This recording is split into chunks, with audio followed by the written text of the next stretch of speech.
Welcome to all.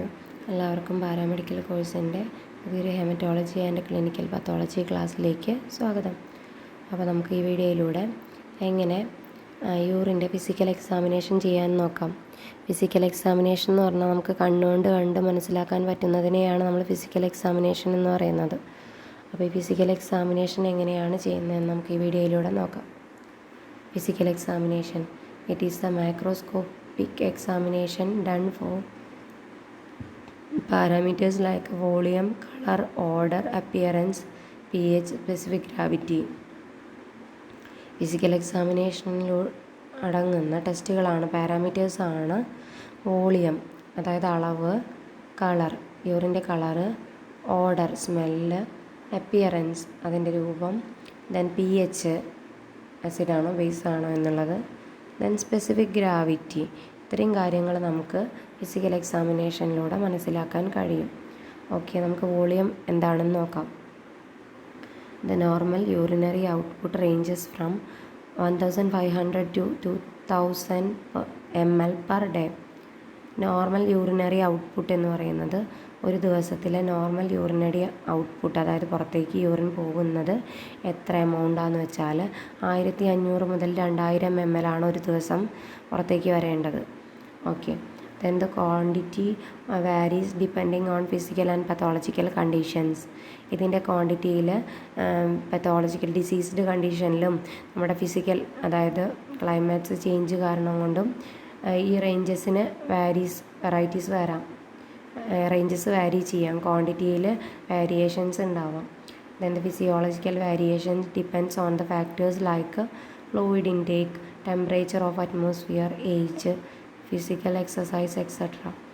അതായത് physiological വേരിയേഷൻസിൽ വരുന്നതാണ് fluid intake, കുടിക്കുന്ന വെള്ളത്തിൻ്റെ അളവ്, ടെമ്പറേച്ചർ ഓഫ് അറ്റ്മോസ്ഫിയർ, അറ്റ്മോസ്ഫിയറിൻ്റെ പരിസ്ഥിതിയുടെ അവസ്ഥ, ടെമ്പറേച്ചർ, ദെൻ ഏജ്, വയസ്സ്, ഫിസിക്കൽ എക്സസൈസ് ചെയ്യുമ്പോൾ വിയർപ്പിലൂടെ ഒരുപാട് നഷ്ടമാകുമ്പോൾ അത്ര തന്നെ യൂറിൻ ഉണ്ടാവാനുള്ള ചാൻസ് കുറവാണ്. അപ്പോൾ ഇങ്ങനെയൊക്കെ അതിൽ വേരിയേഷൻസ് വരാം.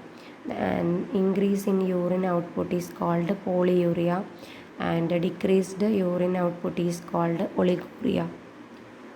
ഇങ്ങനെ യൂറിൻ്റെ ഔട്ട്പുട്ട് കൂടുന്ന അവസ്ഥ, യൂറിൻ ഒരുപാട് പുറത്തേക്ക് ഒരുപാട് സമയം ഇങ്ങനെ പോയിക്കൊണ്ടേയിരിക്കുക, യൂറിൻ പുറത്തേക്ക് പോകുന്നതിൻ്റെ വോളിയം കൂടുതലാവുന്ന അവസ്ഥയ്ക്ക് പറയുന്ന പേരാണ് പോളിയൂറിയ. ദെൻ ഇത് കുറയുന്ന അവസ്ഥയ്ക്ക് പറയും തീരെ ഇല്ലാത്ത അവസ്ഥ, ഹോട്ട് ക്ലൈമറ്റ് ഒക്കെ ആണെങ്കിൽ തീരെ ഇല്ലാത്ത അവസ്ഥയിലേക്ക് മാറും. അങ്ങനത്തെ കണ്ടീഷനാണ് oliguria. Okay, polyuria seen in cold climates. Polyuria നമുക്ക് അനുഭവപ്പെടുന്നത് കോൾഡ് ക്ലൈമാറ്റ്സ്, തണുപ്പ് സാഹചര്യങ്ങളിലാണ്. Then oliguria seen in hot climates. Oliguria കാണുന്നത് ഹോട്ട് ക്ലൈമാറ്റ്സിൽ, ചൂടുള്ള കാലാവസ്ഥയിലാണ്. Then colour.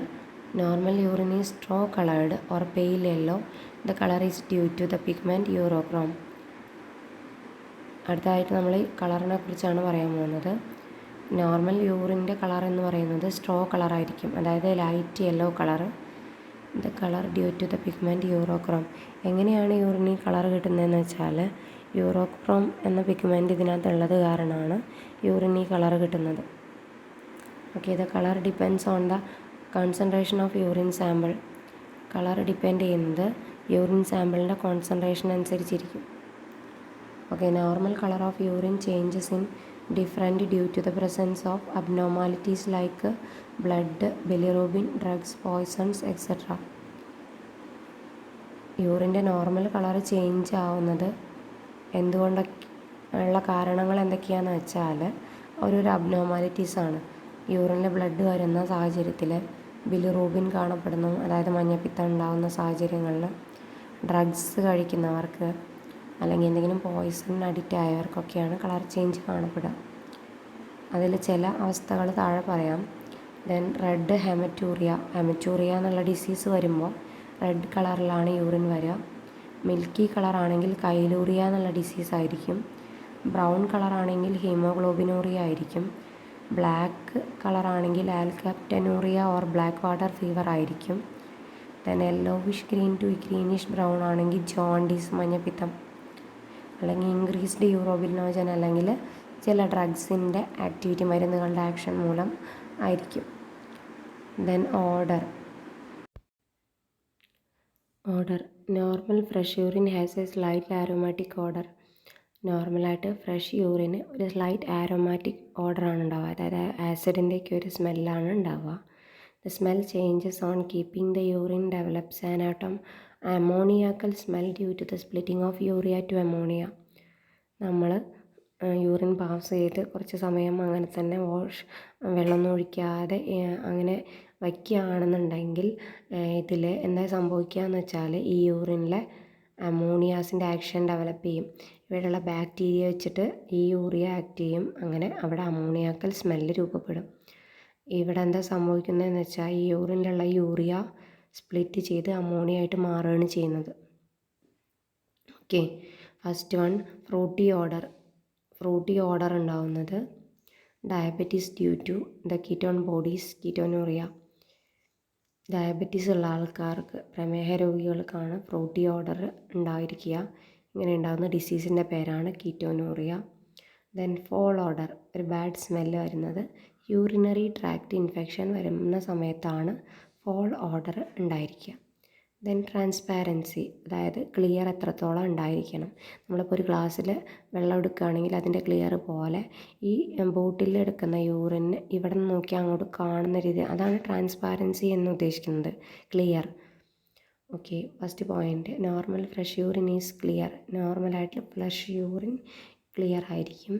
The presence of substances like pus cells, blood, phosphates, urates, bacteria, fungi etcetera.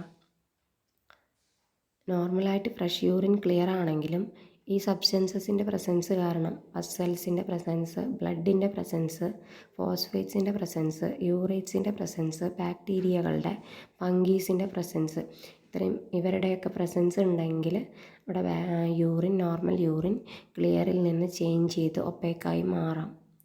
Okay, they can make it turbid, cloudy. ഇങ്ങനെയൊക്കെ ഉണ്ടെങ്കിൽ ഈ സാഹചര്യത്തിൽ നമ്മുടെ യൂറിൻ ടർബിഡായിട്ട് മാറാം.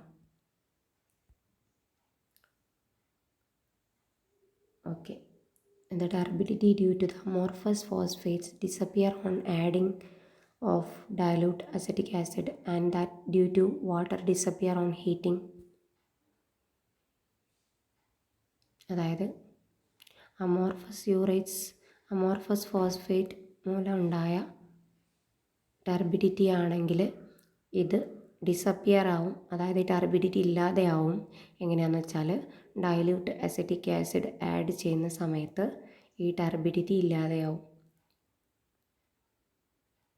ഇല്ലെങ്കിൽ വാട്ടർ ആഡ് ചെയ്ത് ഹീറ്റ് ചെയ്യുന്ന സമയത്ത് ഇത് ഡിസപ്പിയർ ആയിട്ട് മാറും. ടർബിഡ് ആണെങ്കിലും ഈ അസറ്റിക് ആസിഡ് ആഡ് ചെയ്യുന്ന സമയത്ത് അല്ലെങ്കിൽ വാട്ടർ ആഡ് ചെയ്ത് ഹീറ്റ് ചെയ്യുന്ന സമയത്ത് ഇതിൻ്റെ ടർബിഡിറ്റി ഇല്ലാതായി ക്ലിയർ ആയിട്ട് മാറുന്നു. അപ്പോൾ നമുക്ക് മനസ്സിലാക്കാം അത് അമോർഫസ് ഫോസ്ഫേറ്റ് മൂലം ഉണ്ടായ ടർബിഡിറ്റി ആയിരുന്നെന്ന്. അപ്പോൾ അമോർഫസ് ഫോസ്ഫേറ്റ്സ് പ്രസൻ്റ് ആണെന്ന് ഇതിലൂടെ നമുക്ക് മനസ്സിലാക്കാം. Okay, the turbidity due to pus cells, bacteria and fungi can be removed by centrifugation or filtering. If the turbidity due to fat cannot be removed by this method, pus cells മൂലം ഉണ്ടായ turbidity, bacteria മൂലം ഉണ്ടായത്, fungi മൂലമുണ്ടായത് എല്ലാം സെൻട്രിഫ്യൂഗേഷനിലൂടെ remove ആവും. നമ്മൾ centrifuge ചെയ്ത് കഴിഞ്ഞാൽ അതിലെ ടർബിഡിറ്റിയൊക്കെ താഴെ അടിഞ്ഞ് വന്ന് മുകളിൽ നമുക്ക് ക്ലിയർ യൂറിൻ കിട്ടും. അല്ലെങ്കിൽ ഫിൽറ്ററിങ് ചെയ്ത് കഴിഞ്ഞാലും റിമൂവ് ചെയ്യാൻ പറ്റും. പക്ഷേ ഫാറ്റ് മൂലമുണ്ടായ, കൊഴുപ്പ് മൂലമുണ്ടായ ടർബിഡിറ്റി ആണെങ്കിൽ, കൊഴുപ്പ് മൂലമാണ് ഈ ക്ലിയർ മാറി ടർബിഡ് ആയതെങ്കിൽ ഇതിനെ മാറ്റാനായിട്ട് ഈ മെത്തേഡ് കൊണ്ടൊന്നും സാധിക്കില്ല. ഓക്കെ, ദെൻ റിയാക്ഷൻ എന്താണെന്ന് വെച്ചാൽ ആസിഡാണോ ബേസ് ആണെന്നും കണ്ടുപിടിക്കുന്നതിനെയാണ് നമ്മൾ റിയാക്ഷൻ എന്നുകൊണ്ട് ഉദ്ദേശിക്കുന്നത്. Okay, normal fresh urine is acidic. നോർമലായിട്ട് നമ്മുടെ ഫ്രഷ് യൂറിൻ അസിഡിക് ആണ്. The pH ranges from 4.5 to 5.5 on keeping at room temperature. It turns alkaline due to the formation of ammonia. നോർമലായിട്ട് ഫ്രഷ് യൂറിൻ അസിഡിക് ആണ്. ഇതിൻ്റെ pH range ചെയ്യുന്നത് 4.5 to 5.5 വരെയാണ്. ഇതിനെ room ടെമ്പറേച്ചറിൽ കീപ്പ് ചെയ്യുകയാണെങ്കിൽ ആൽക്കലൈനായിട്ട് മാറും. ആസിഡ് യൂറിൻ ആൽക്കലൈനായിട്ട് മാറും. അതെന്തുകൊണ്ടാണെന്ന് വെച്ചാൽ ഇവിടെ അമോണിയ ഉണ്ടാവുന്നത് മൂലമാണ്. യൂറിയ കൺവേർട്ട് ചെയ്ത് അമോണിയ ആയിട്ട് മാറുന്നത് മൂലമാണ് ഇങ്ങനെ ഫ്രഷ് യൂറിൻ്റെ റേഞ്ച് 4.5 to 5.5 എന്നുള്ളത് റേഞ്ചസ് മാറി ആൽക്കലൈൻ യൂറിനായിട്ട് മാറുന്നത്. Okay, then the pH is also affected by dietary intake. The reaction can be studied by various methods like using litmus paper, pH paper, indicator solution. നമ്മുടെ pH also affected by dietary intake, അതായത് നമ്മുടെ ഫുഡിൻ്റെ ഓരോരോ food ഇൻടേക്കിൻ്റെ കാര്യം major റീസണാണ് ഈ pH change ചെയ്യുന്നതിൻ്റെ. ഇതിനെ കണ്ടുപിടിക്കാനായിട്ട് നമ്മുടെ pH കണ്ടുപിടിക്കാനായിട്ട് ലിറ്റ്മസ് പേപ്പർ യൂസ് ചെയ്യാം, pH പേപ്പർ യൂസ് ചെയ്യാം, ഇൻഡിക്കേറ്റർ സൊല്യൂഷൻസും യൂസ് ചെയ്യാനായിട്ട് സാധിക്കും. Okay, in acid urine blue litmus turns red. Urine acidic ആണെങ്കിൽ ഇത് ബ്ലൂ ലിറ്റ്മസിനെ റെഡാക്കി മാറ്റും. ദെൻ ആൽക്കലൈൻ യൂറിൻ ആണെങ്കിൽ റെഡ് ലിറ്റ്മസിനെ ബ്ലൂ ആയിട്ടും മാറ്റും. The exact pH can be determined using nitrazine paper or pH paper which shows wide range of colors due to the different pH values. അതായത് നമുക്കിപ്പോൾ ലിറ്റ്മസ് പേപ്പർ കൊണ്ട് ആസിഡാണോ base ആണോ എന്ന് കണ്ടുപിടിക്കാനേ പറ്റുള്ളൂ. പക്ഷേ ഈ pH പേപ്പറിൽ വരുന്ന ഒരു നിട്രാസൻ പേപ്പർ എന്ന് പറയുന്ന ഒരു പേപ്പറുണ്ട്. ഈ പേപ്പറിൽ കളർ കോഡഡ് ആണ്, ഡിഫറെൻറ്റ് ടൈപ്സ് ഓഫ് ഒരുപാട് കളേഴ്സ് അതിനകത്തുണ്ട്. അപ്പം അത് കാരണം കൊണ്ട് നമുക്ക് pHൻ്റെ റേഞ്ച് എത്രയാണെന്ന് കറക്റ്റായിട്ട് കണ്ടുപിടിക്കാൻ പറ്റും. നിട്രാസൻ പേപ്പറിൻ്റെ കളറ് വാരി ചെയ്യുന്ന കളറുകൾ അതിൻ്റെ കളർ കോഡഡ് പേപ്പറിൽ തന്നെ ഉണ്ട്. അപ്പം നമ്മുടെ യൂറിൻ എങ്ങനെയാണ് ചേഞ്ച് ചെയ്യുന്നതെന്ന് നമുക്ക് ഈ കളർ കോഡഡ് റേഞ്ച് അതിനടുത്ത് തന്നെ ഉണ്ട്. അപ്പോൾ ഈ റേഞ്ച് വെച്ചിട്ട് നമുക്ക് എത്രയാണ് നമ്മുടെ യൂറിൻ്റെ pH റേഞ്ച് എന്ന് മനസ്സിലാക്കാനായിട്ട് സാധിക്കും. Okay, then specific gravity. The normal average specific gravity of urine is 1.015 to 1.030 in a 24-hour specimen. 24-hour specimenൻ്റെ സ്പെസിഫിക് ഗ്രാവിറ്റി എന്ന് പറയുന്നത് 1.015 മുതൽ 1.030 വരെ ആകാം. Okay, it is measured using an instrument called urinometer. ഇത് മെഷർ ചെയ്യുന്ന ഇൻസ്ട്രുമെൻറ്റിൻ്റെ പേരാണ് urinometer. The urine is poured into a glass cylinder and urinometer is slowly dipped in it. ഇതിനായിട്ട് യൂസ് ചെയ്യുന്ന സ്പെസിഫിക് ഗ്രാവിറ്റി കണ്ടുപിടിക്കാനായിട്ട് യൂസ് ചെയ്യുന്ന മെഷീൻ്റെ പേരാണ് യൂറിനോമീറ്റർ. ഈ യൂറിനോമീറ്ററിലേക്ക് യൂറിനെ പോർ ചെയ്ത് കൊടുക്കുക. ഒരു ഗ്ലാസ് സിലിണ്ടറിലോ ബീക്കറിലോ യൂറിൻ എടുത്തിട്ട് ഇതിലേക്ക് ഈ യൂറിനോമീറ്ററിനെ ഡിപ്പ് ചെയ്ത് വയ്ക്കുക. എന്നിട്ട് the lower meniscus of urine at the calibrated end of urinometer is noted at position. എന്നിട്ട് എത്രയാണോ അതിൻ്റെ റീഡിങ് കാണിക്കുന്നത് ഇതിൻ്റെ ലോവർ മെനിസ്കസ് വെച്ച് നമുക്ക് യൂറിൻ്റെ specific gravity അളക്കാവുന്നതാണ്.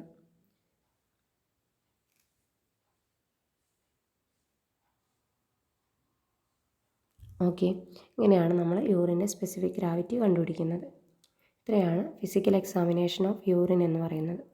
Okay, thank you.